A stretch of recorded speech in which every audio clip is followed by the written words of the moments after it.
everyone, my name is Mishal and you're watching Mishal's Law Series. And on today's episode, I have Peter with me.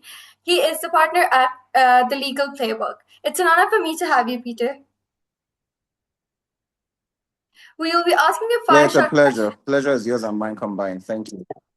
We will be asking him five short questions related to his legal field and what he does. So let's see what he replies. Peter, my first question from you is that you are the counsel to some of the fastest growing companies in Africa. What's different about advising a fast growing company versus a stable one? Okay, there are two things I'm going to tell you. The first is that legal services has evolved, and then the second thing is that you have to optimize for solving problems. And in optimizing for solving problems, there are four frameworks you have to use. As a lawyer, you have to embody four identities. Number one, you're either a deal maker. Number two, you're either a fixer. Number three, you're either a process refiner. And number four, you're either a task master. Advising companies, both legacy and the fastest growing companies, everybody's optimizing for solving problems. If you're a deal maker, your focus is not legal work, but your focus is the transaction, is ensuring that okay, you can connect the deal to the capital to the connections, right? If you're a fixer, there's a specific problem, you're known for solving niche problems. If you're a process refiner, typically around corporate governance issues, there's a way things are done, you go and then you improve those processes based on your understanding of the law. And then if you're a taskmaster, there are a lot of things to be done. And then you pick each deliverable, you break that down, and then you ensure that everything is executed with efficiency.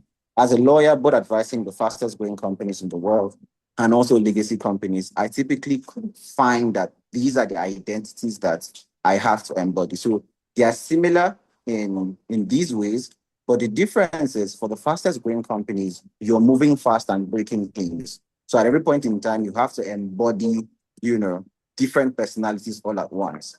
However, for legacy companies, these are people who have already, built their cultures, their structures up. So they typically require you to perform a specific type of role. Yeah. Usually they would already have in-house counsel that's currently advise them. Typically, they might also have external counsel on retainer. You're definitely coming in to solve a specific problem for them. So you're either advising on a deal, you're fixing a problem for them, you're refining a specific process for them, either a corporate governance issue or whatnot, or there's a specific task that you have to deliver on. So I think those are the similarities and differences. Thank you. That was very informative, Peter. My second question from you is that you work in both legal advisory and finance. How does these two different worlds inform each other? In today's world, you cannot practice law in an isolated manner. Typically, the kind of businesses I advise are, of course, people who want to make money. So what do people do business for? They're either doing a business to solve a problem and they're optimizing for making money, right? Yeah. So what I did was first, and it would be funny to a lot of people, I never wanted to practice law. I always wanted to be a finance guy, just to give you like a little bit of background. So I first worked as head strategy policy and projects and head legal and projects for a management consulting company based in the UK. We're focused on trade finance. But then I pivoted back into private equity and then I optimized for coming back into legal practice because that is my goal. My understanding is as a lawyer, your job is not necessarily to come and then provide legal services. It's not really about reviewing contracts. It's not really about providing legal advice. But you have to understand from a first principles basis, what problems am I exactly solving? And for businesses, it's usually about either how to raise funds or how to make more money. And as a lawyer, what helps you with bringing what your value is to the table and what differentiates you, what your X factor would be is that I'm not exactly just coming to review your contracts. I'm not exactly just coming to, I'd give you legal advice.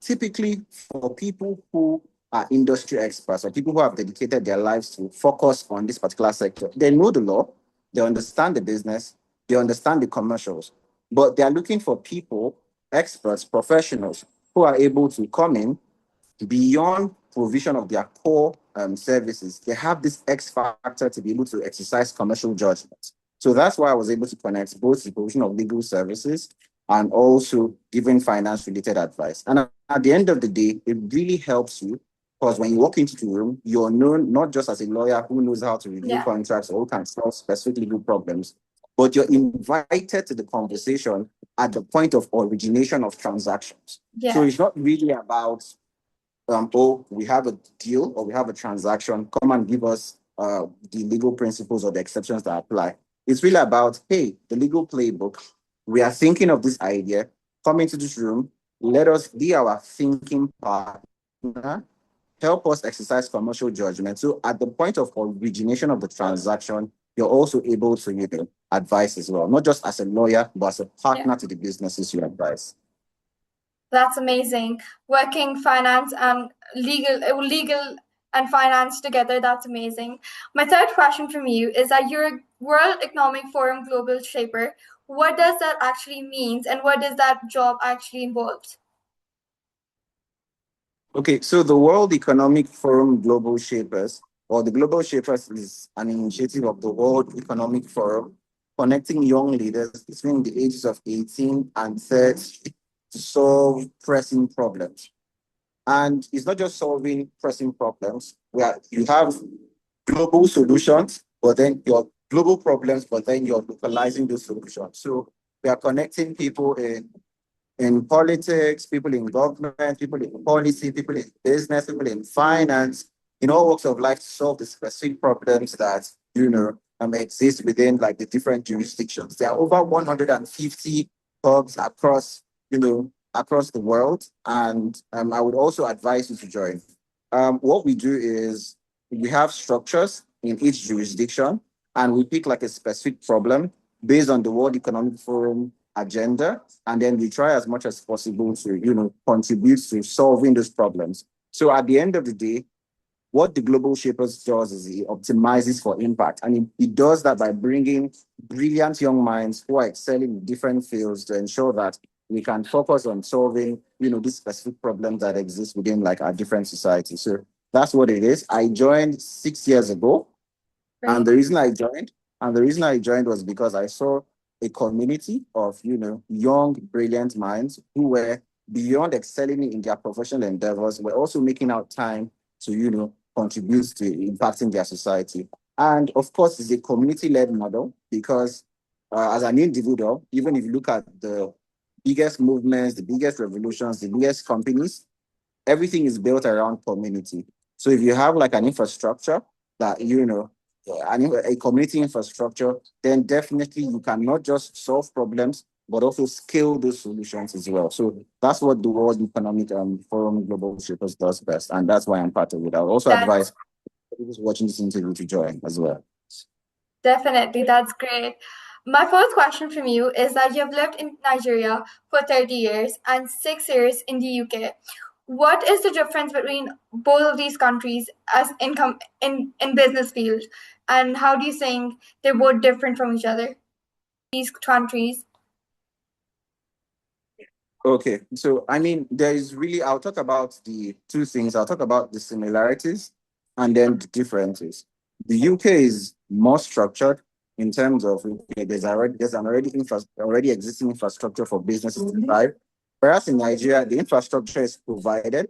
However, there are sort of like blue ocean areas for businesses to be able to build out their own infrastructure for them to also go ahead to provide, back end services. For some people, in Nigeria, you might see that as a difficulty, but that also presents an opportunity to further, help with you building out your own distribution chain, aggregating your own distribution channels, and then further entrenching yourself into like, the solutions that you're actually building out. So in advising businesses, so I think my foray into the UK was with first the trade and investment mission. So with the UK, with Brexit, the UK pulling out of the EU, there were trade talks between the UK and Nigeria. And what I did was the first post-Brexit, post-COVID advice on the first post-Brexit and post-COVID trade and investment mission to the UK, held in Manchester, Pittsburgh, and London. And the reason I advised on that and worked on that as a project manager on the project was that, with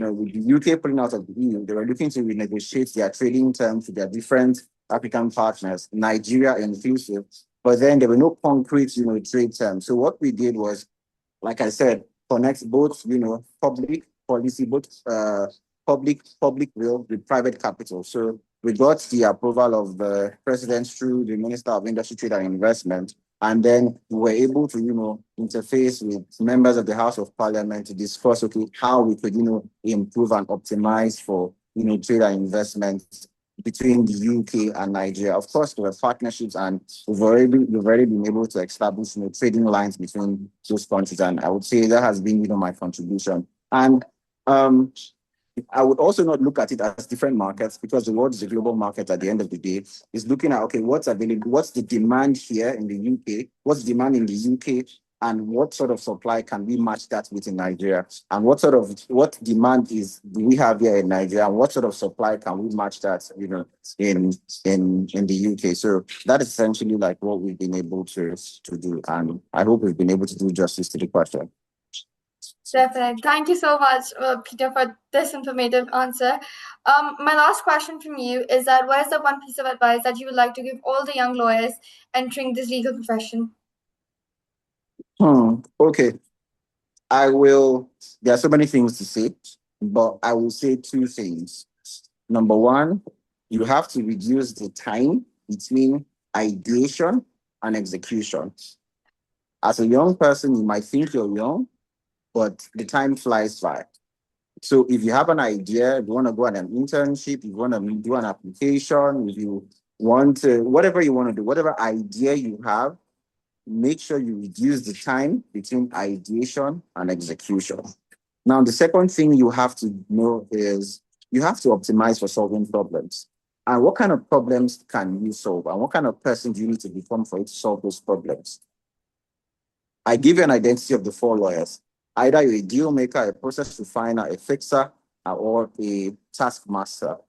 As a young person currently optimizing for studying law, or currently in the process of studying law, you really have to think about the requisite skills that will help you embody one of these characteristics.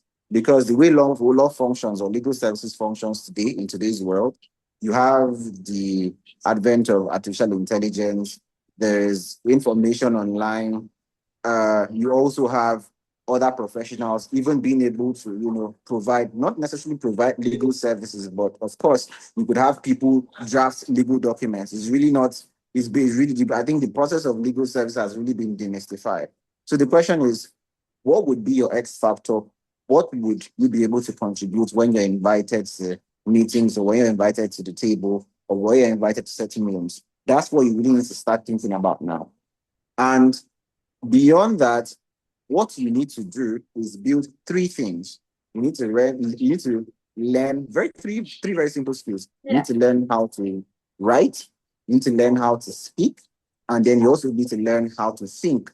Those three things, a combination of those three things will basically help you be valuable in any room that you work into. And then when you step into legal practice, or when you're studying of law, don't close yourself out. Okay, I want to do this.